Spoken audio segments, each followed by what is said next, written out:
to them what they saw. That person tells them, and by the time it comes out the other end, Just the opposite. it's absolutely nothing to do with the original experience. Yeah, I know. I had a person who was really instrumental in me moving in the directions that I have, a teacher really. He would, it was a group of us young people, and he would sit and often spend, he would talk about deep things.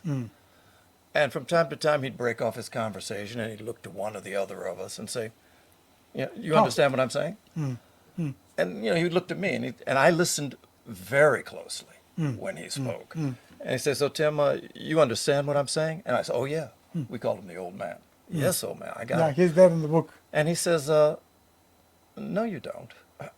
And I said, yes, I do. And then I would repeat to him verbatim. I had a fairly good memory of what he had said. He said, the words are right, but you don't get it. But you will. You will. Okay, he's a real teacher. And then, I would struggle with that. Of course, I'd go back to myself. Of course, I understood. I told him exactly what he said. How can he? But then over time, and sometimes it's been a fairly long time, where some moment occurs in my own life or my own experience where suddenly the thing that he was saying clicks into place. And I say, Yeah. Then the Eureka happened at that time. but see, this is the problem with words, because, I'm thinking I know it because I can repeat it. And then the experience that those words are intended to generate Yeah, right. is something completely different. Okay, that flash of realization. Yeah. But if you don't have the one to kind of at least look in that direction, sometimes you'll There's a never stepping even get stone. there. Yeah. So it's, Okay. like you said, it's a dual-edged sword. Okay. Now from there I like to go to Madame Blavatsky's, because she's a prophet and she's one of the greatest seers that we have seen. And it's a pity that she has not gone down in history as one of the great luminaries. She has gone down in history as the founder of the Theosophical Society, but I think people miss the point that she is a luminary par excellence. And that point has been missed because the truth that she conveyed is so deep and so intense that one has to completely give up this life in order to decipher Isis Unveiled and the secret doctrine and the key to theosophy. So one has to completely walk away from the so-called mundane life, and then one can probably have an immersion in the writings, and then one discovers HPB because it's an uphill task. It's too deep. The work is too deep. And it's not written in simple language which everybody can understand, like your book. This, most intelligent people will be able to understand what you're talking, what it is all about. They'll be able to get that.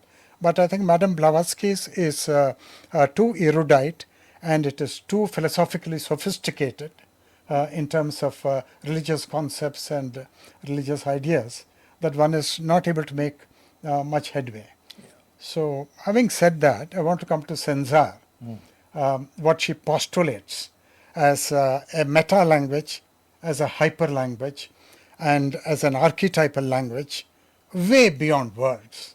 And words have, beyond the reach of words. Now, one of the sages here in India, Ramana Maharshi, and quite in contrast to Krishnamurti and Ramakrishna Paramahamsa and Jesus Christ, who spoke a lot. And their mission was very active and very dynamic on a day-to-day basis. But Ramana Maharshi never opened his mouth and never spoke.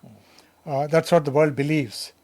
But he did speak, but he spoke only to the greatest seekers who were after the truth. And he was prepared to spend time with them. But for the other people, they thought if we go there and we get his blessing then we're done.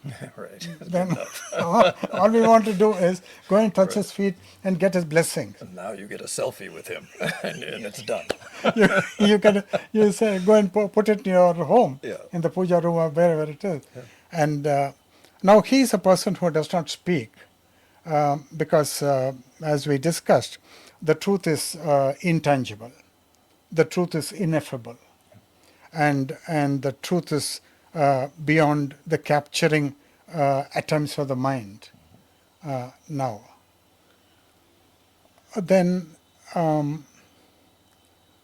the question arises, if one has to go so far as Senzar, alluded to by Madame Blavatsky in the Tibetan culture, then does it mean that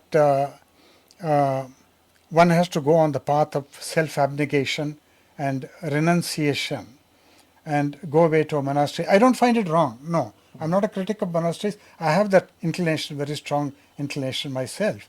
And because you don't have, because you're not able to receive what the world is talking to you, that doesn't make any sense. So then you even talk to your compatriots and you find that they say that they are seekers, but they're also not able to understand what you're talking. So what do you do? It's lonely.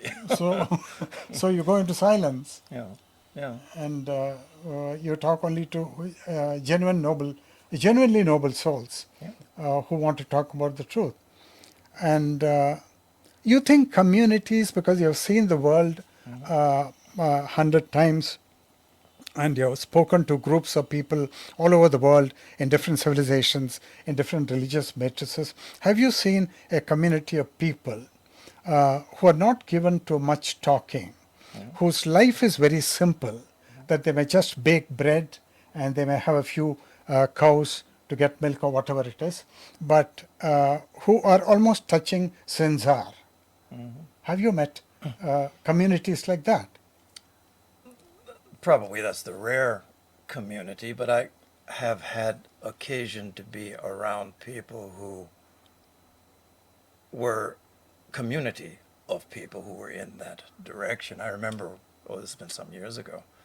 This was in the United States. There was a group, a small group, and they were actively working together to try and deepen their connection with unity, with what's real. And they're trying to think, they're studying, they're meditating, they're doing all those things.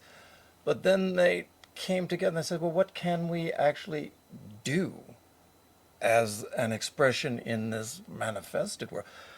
They came to the conclusion that, what they would do is that they would start hospice care. So they started with one person. Okay. There was one person, I think, among them who was in life stages.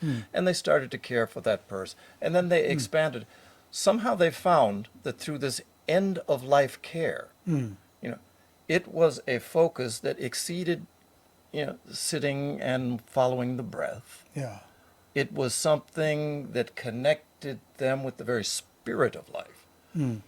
And from that, this community then actually, after years of just working in this sphere, they developed the thought that these sorts of things, not just hospice, but communal efforts with a very pointed focus, could be applied to the world of family, could be applied to the world of business, could be applied a lot of different ways. And they made attempts, experiments with all of that. Okay. But that was their, that was one of such extremely focused communities. Of course, in the religious communities, you have, the example of the Buddha and others.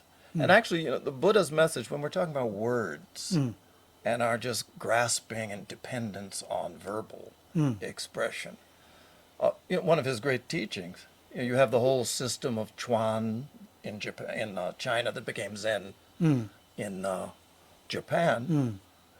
That was based on one specific moment's teaching, where he was before all of the assembled people, and he had a flower. And he looked at the flower, and when he looked at the flower, he smiled. one of the disciples in the audience, at that moment, he got it. So it was the Lucky silent guy. Yeah. communication Yeah. of that which is silence itself. And from that, he went on and began the Chuan in China and then on to Okay. the Zen tradition. So everybody was sitting in that audience waiting for Buddha to speak. Right. And everybody who was there probably Oh my God, left yeah. disappointed. Yeah. You know, we sat there and all he did was smile at a flower. But this one Yeah. got it. Yeah. You know, they say the rocks, the stones can preach sermons Yeah. when you can hear. Yeah. Yeah. Krishnamurti says in one place something very similar. The rocks would know it, and the lizard between the rocks, man alone was not aware of it. It's funny because it's just too accurate. Yeah. Yeah. I mean, because we have so many things that we can choose to cloud our understanding.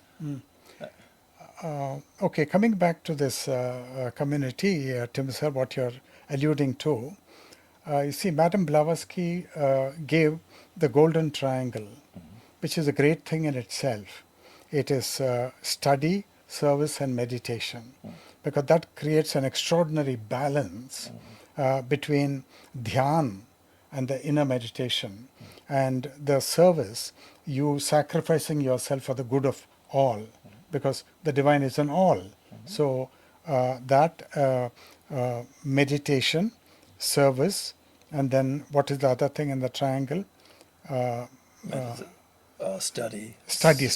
meditation, So, service. so from that point of view, the golden triangle, I wanted to ask you, with regard to this community which has gone into the hospice work, that did they balance their service with religious study? Absolutely. They balanced Oh, it. absolutely, Okay, yeah. because That was that the makes foundation sense. for it, Yeah, yeah. that foundation. Because if you cut that one cord, No. then I think you don't have the inspiration to do that, even on a day-to-day basis, on an hourly basis. No, that's right. So That's right. you have to keep that umbilical cord tight, Yeah. and they were doing that. No, it was all based on this the study led them to experience in meditation, which led them to the knowledge services required. Okay. Yeah. Well, It that's has to very be interesting. expressed. Yeah. That's very interesting. But I want to pose a difficult question here. I know that. This will not be your first difficult question, you know. Oh my God. You don't dwell in the realm of the easy.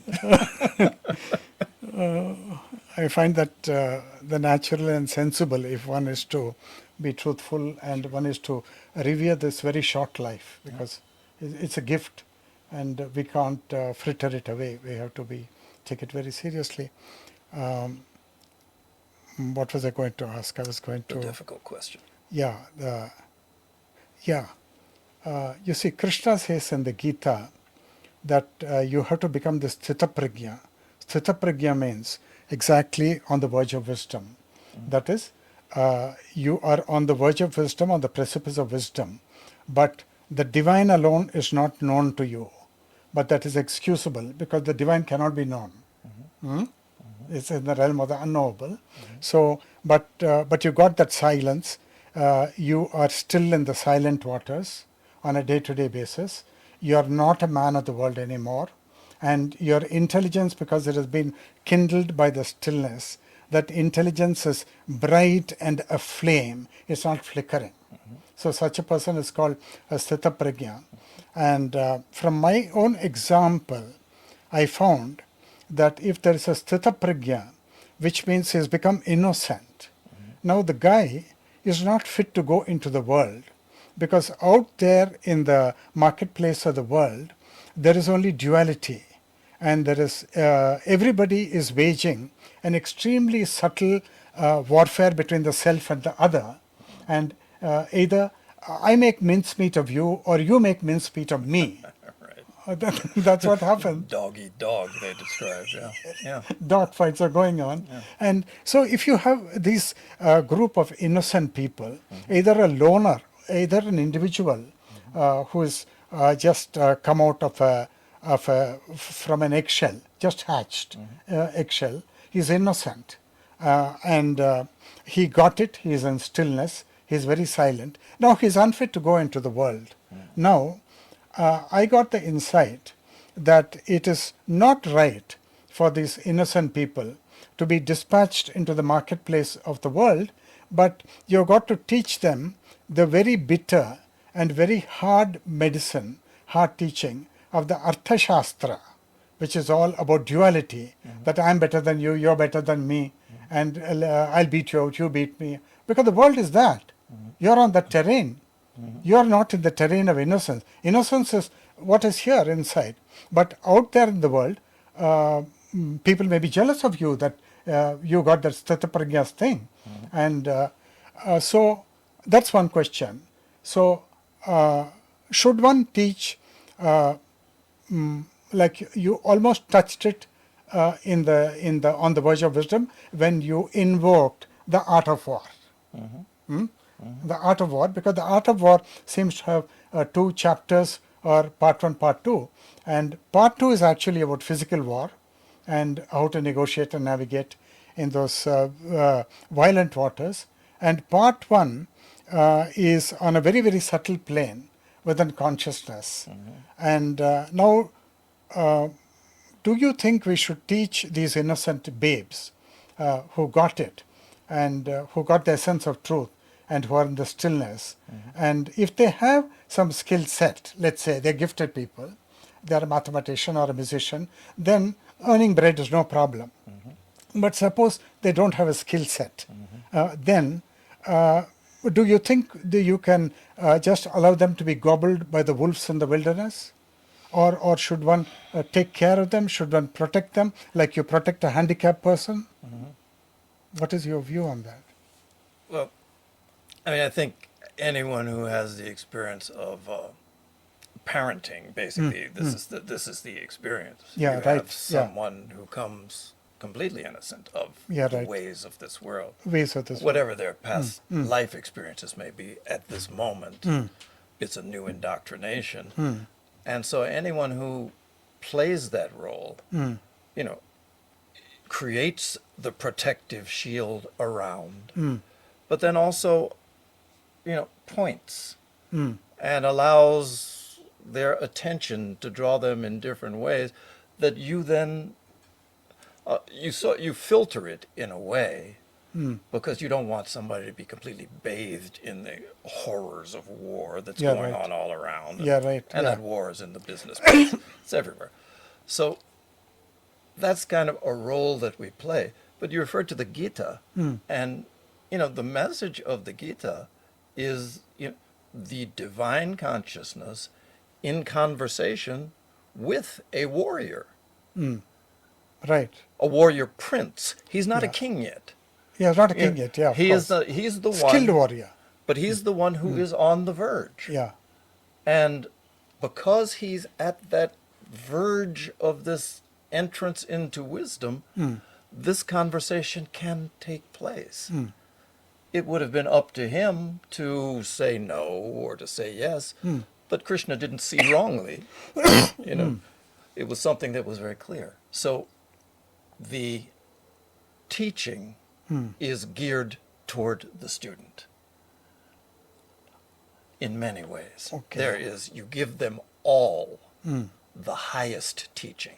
Oh my God, it's too But much. at the same time, you recognize that there are those for whom this is not reachable at the Yeah. moment. Yeah. So you try and give like something that might be a Yeah. stair step. Yeah. You're on this step. Yeah. Keep walking. Okay. And that it's like I say, Ah. I feel sorry for those great beings who want to teach us something. It's a Actually, I tough wanted role. to I wanted to come to that theme which you're mentioning, and because that's been coming to me, and the theme is the sufferings of the world teachers. Yeah. That's the theme. Yeah. Now, I picked that up because I was watching Krishnamurti very closely, and Krishnamurti has no family, no father, no mother. Mother passed away very early in life, and not much connection with the father, lawsuit and all of that. Then the beloved brother died most unexpectedly, Nitya, and all alone, no kinspeople. And the once he told my mother, Durga, don't you see, I'm getting on with all sorts of people. Don't you see that? And so, what was I going to say? So Krishnamurti said something which is so coming to that teaching. So one has to give the teaching. That is one thing. But how to protect those people? Those people also have to be protected. And probably what's going on in all the monasteries, in all the religions, and in the ashrams of India is that there is a congregation of a large number of people who got glimpses of the truth, but may not be the full-blown thing, and who are probably escaping from the ugly reality of mundane life, which is very conflict begetting, and you got to be a warrior all the time. So you come to an ashram, you take refuge there, you drop anchor there, and the ashram gives you 3 meals a day and may give you clothing. That's what Indian ashrams are doing, and it must be the same the world over Yeah. in all the other religions. Yeah. So that way they're taken care of. But that is only an intermediary measure, because they've got to get wings and fly out, right? Yeah. Ideally, yes. Yeah, they should get wings Yeah. and fly out. They can't camp there and die there. Which Happens. you would think that's almost the normal pattern. Yeah, that's the normal Once you go pattern. in, Yeah. you might even be viewed as there's something wrong with you if you go out. Yeah, Yeah. disloyal. Yeah. Because in a way it kind of shakes the foundations of such a thing. Yeah. People depended on you, and Yeah, you're dependent Yeah. on this particular form, this structure, this teaching, Yeah. this daily life, and then you go away from it. For a community such as that, often you're the problem, not their approach. Not the idea that perhaps you've grown in a way that takes you outside of it. But again, this is something that all of us are on our own stage of development, and it has to be responsive to where we are. Otherwise, it's just a regimen. It's not. It's Yeah. not an approach to truth. yeah, it has to be very intense and dynamic, and you must get the calling on a daily basis, right? Ideally, again. Yeah, ideally, and yeah. then you can be in the ashram, and then you can be in the organization, wherever it is you're called to serve. Yeah. And it's possible that you got the calling to serve, and you may be there for 10 years, 20 years, but then after that, there's the calling begins to veer in a different direction, Sure. and then following the calling, you've got to go somewhere else. I mean, I can speak about that direct. I'm the president of an international organization. Why am I the president of an international organization? What got me to that point? There's no hierarchical structure within the Theosophical Society, but you find this whole idea of study that perhaps awakens things, that then in your meditation you can go deeply and perhaps experience, and then you can find ways of expressing it, and this becomes an approach to the way you live. The fact that that's done within this theosophical setting, part of it was, there's beauty in what I see in this approach to life and truth. So anything that was requested or required, yes was my answer. From, pick up the trash in the meeting room. Yeah, right. You don't even have to ask. I see trash, I pick it up. Yeah. But you keep doing these things, and I guess if you pick up enough trash and say yes enough times, you might be president of the theosophical. But what that does then, though, sometimes it's funny to me, because especially like you will come in and we'll talk, and somehow an hour and a half gets lost. Where it can't be that time. Right. So because it's a connection and a conversation on a very different level. But you would think that whether it's an ashram or whether it's the Theosophical Society or whether it's the church, that the bulk of the meetings would be focused on that. And they are not. Why? The Theosophical Society, like other thing, it's an institution. Purposeful. The institution exists to attempt to make these deeper truths available, but the institution has to be supported in order for that to be done. Absolutely. You have to absolutely. have the bookstores, you have to have the books being No, printed. absolutely, absolutely. And that becomes, Ah. whereas before your focus was, Yeah, that's an Quiet onus in time. itself. that focus gets subsumed. I've heard the Dalai Lama, he does, I don't think it would be right to say that he complains, but it's as close as he gets to it, where he just says that what he misses most was his life as a monk. When he Great, was great. awakening at Yeah. early in the morning and doing prayers and Yeah. Now he's 'cause bound. He has no option. He has to endure and hear the sufferings of the world Yeah. every single day. Yeah, right. Yeah. So, it's all of these things are needful because we are a very undeveloped, childish humanity.